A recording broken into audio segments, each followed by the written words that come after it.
राज्यातील शासकीय आणि अनुदानित आश्रमशाळांमध्ये 15 जून पासून नवीन शैक्षणिक सत्राला सुरुवात होणार आहे। यंदा प्रथमच विद्यार्थ्यांच्या शाळेचा पहिल्याच दिवशी आवश्यक सर्व शैक्षणिक सुविधा उपलब्ध करून देण्यात येणार असल्याची माहिती आदिवासी विकास मंत्री अशोक उईके यांनी दिली। यावर्षी शैक्षणिक सत्र 15 जून पासून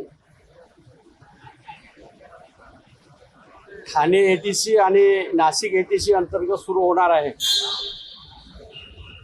महाराष्ट्रामध्ये एकूण 500 शासकीय आश्रमशाळा आहेत, त्यापैकी 350 शासकीय आश्रमशाळेमध्ये आणि अनुदानित आश्रमशाळेमध्ये दिनांक 15 जूनला ज्या दिवशी शैक्षणिक सत्र सुरू होत आहे त्या दिवशी आदिवासी आश्रमशाळेमध्ये ज्या ज्या विद्यार्थ्यांनी प्रवेश घेतला त्या विद्यार्थ्यांचा प्रवेश उत्सव आम्ही मोठ्या प्रमाणामध्ये साजरा करत आहे। आणि त्या निमित्ताने प्रत्येक शासकीय आश्रमशाळेकरिता एक पालक अधिकारी म्हणून नियुक्त केलेला आहे।